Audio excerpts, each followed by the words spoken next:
What's up everyone? Welcome back to another video. It has been a minute, but I'm finally back and ready to start posting some more videos. And check it out, man. I've been busy at work and I've made this custom Energon Universe Galvatron.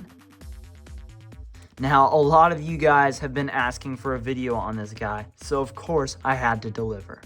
Now, sadly with this custom, I did not record any of the process of making it, as I kind of just wanted to make this one for fun. And normally when I record making customs, it makes the job a little more tedious. But I definitely wanted to show you guys how this looks. And yeah, bro, this is an awesome looking custom. Why did I make this custom? Well, first of all, this is painted out of the Kingdom Galvatron that I got quite a few years back.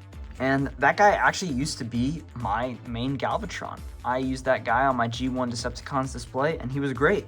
Until I got the 86, which rendered the Kingdom useless. So I did a bit of scrolling on Colts 3D and I found the files for this awesome 3D printed upgrade set.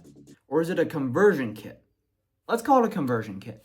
Anyways, as soon as I saw those files, I knew I had to do this because Energon Galvatron is Energon Megatron is one of my favorites. Like, I remember getting the original one at TFCon Orlando back in 2023 for 30 bucks, and that was a steal. And then Legacy came out with a mini version. Now all I'm missing is that Voyager class version that would honestly be his spot. But I feel like this would be an awesome representation in Age of the Primes. Like, what if Energon Megatron released in Age of the Primes? I think it might look something close to this. Now, setting Megatron off to the side, let's check out some of the accessories that he might come with. First being his little mini tank that he's known to come with. And this printed in some awesome detail. It looks good from the top. The bottom printed a little messy, but you're not going to see that when he's attached onto the side of the arm. Look at the details. Look how nice that is. Debated on painting this, maybe a few details, but I figured for a little accessory, it might look something close enough to this. And I think it looks pretty good. Next, since it is a retool, ignore this black spot. I don't know how this got here, and it makes me very sad because the rest of this gorgeous metallic green is amazing, except for this stupid black spot. And now I'm seeing this one. Oh no. Anyways, since it's a repaint slash retool, yeah, since he's a retool, he's got to come with Galvatron's iconic fusion cannon from that Legacy figure, and you can, of course, use that if you want to, but personally, I'm not going to. If Age of the Primes did release this guy, I think they would take out the ship guns and replace them with these. These are awesome little rifle blasters that I think would look really, really good with this release, and yeah, he can equip them and dual wield them, and it looks really, really nice. But of course, I could never forget his iconic sword. Yes, this is fantastic. The Decepticon logo's painted on there, and yeah, man, he can't wield it super great as the handle's a little big, as you can see, but I mean, come on, that's really, really sweet. But now that you know the accessories, let's talk about how it works. So first of all, yes, this is the Legacy Galvatron. You can use any Galvatron mold, as you can see, but I did remove a few parts. First being those tank treads. As you can see, tank treads are gone. Paint chipping. And Energon Megatron never had tank treads, so easy removal. Flipping to the back, I decided to remove the panels that normally stick on the back. That's just because of the alt mode and just making everything easy. These had to come off, but I think that creates a more streamlined look for sure. It doesn't all peg in the same. Like, yes, this still pegs into the side kind of, but I think it is a little more streamlined and looks a little better. The backpack is new. He has this piece here, which is the cockpit. There is parts forming, by the way. Hopefully you didn't expect this thing to be completely re-engineered, right? The wings are also on pegs. You can just simply remove them like so. First, his iconic blasters are kitted out in this awesome candy green with this black here. Now those are attached via these brackets here that actually do sit flush on top of the shoulder pieces here. Or of course you can have them facing up, or you can have them facing forward like so. Now if you're interested in making one of these for yourself and you're wondering what materials I used, I'll show you.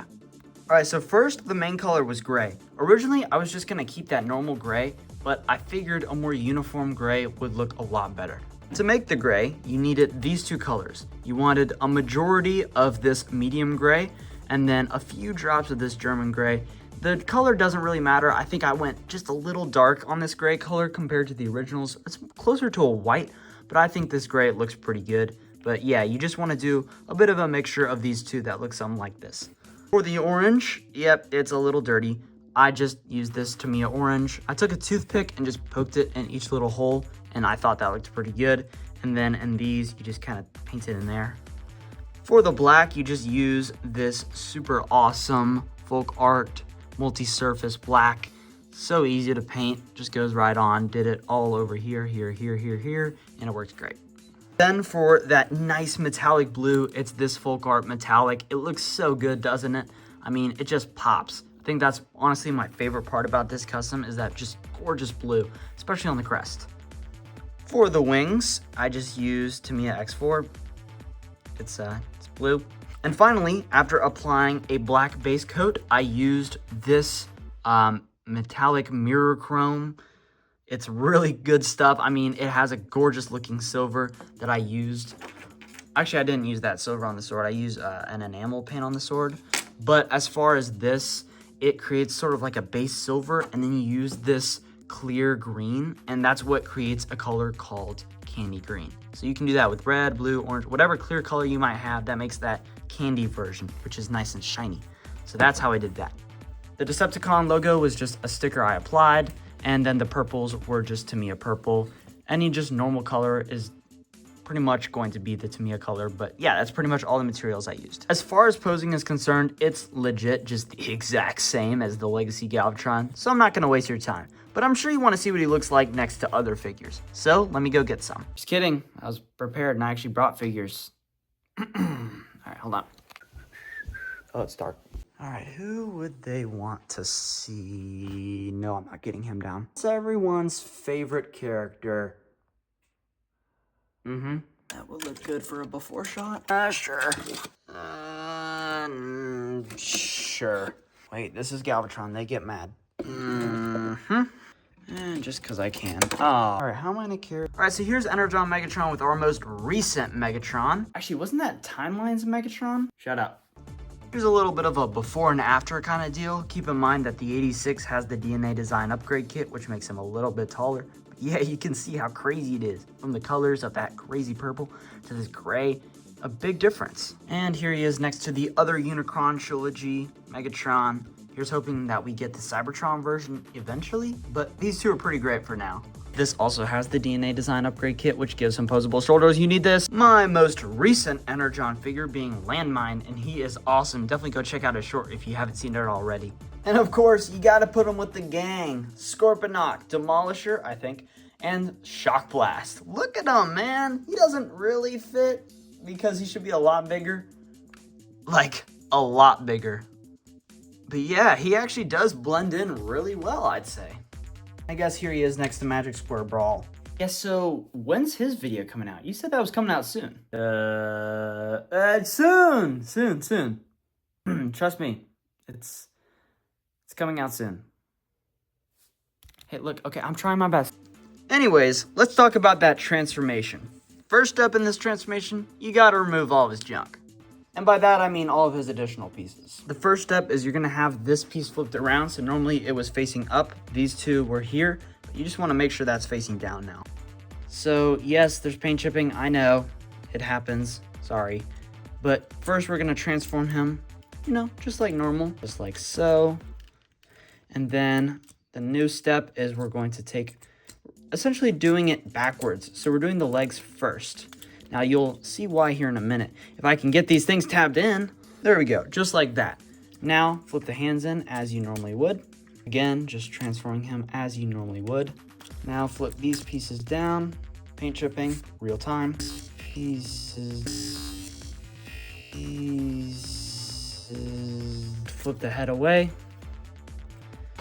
Flip the head away. There we are. Now we're gonna be doing just a little bit of this. More paint chipping, yeah! Anyways, after reviewing the damage, we can add on the rest of the parts. Firstly, the cockpit, which slides in like that. Then the cannons, which just peg in, just like so. The wings are on these pegs, and they go on these ports. And take his little tank, and plug it in at the top, and you're done. And ignoring all the paint chipping, this is actually a really, really cool mode. I love how what used to be the front of the cannon now acts as kind of like a booster, like legit a booster. It's blast effect compatible. Like, that's so cool. But yeah, I'm totally getting the Energon vibes off of this. I'm a huge fan of how this came out personally, but I know that there's definitely lots of room for improvement, as there always is. But whether you think I did a good job on the custom or not, you gotta admit that it's honestly kind of worked out. I had a figure which was useless before, and then I made it into something pretty cool.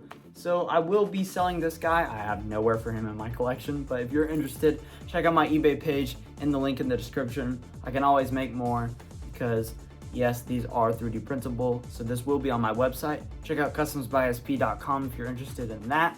And yeah, I mean, I'm happy with it, all things considered. And you know, it wasn't a hard custom to make, but I would definitely make one again. He's cool, man. So let me know what you guys think. What do you rate it out of 10 in the comments? Personally, I'd give this a solid 8. But if you enjoyed this video and you want to see more like it, definitely hit that subscribe button down below. We're trying to hit, what are we, like 17,000? Guys, yo, we're about to hit 20K. That's crazy. Dude, could we hit like 18K before the new year? If we do that, I'll give something away. So yeah, now I've said it now. So you guys, it's up to you. But yeah, man, if you enjoyed this, you want to see more like it, you know where to find me. And with that being said, I will see you guys in the next one. Peace!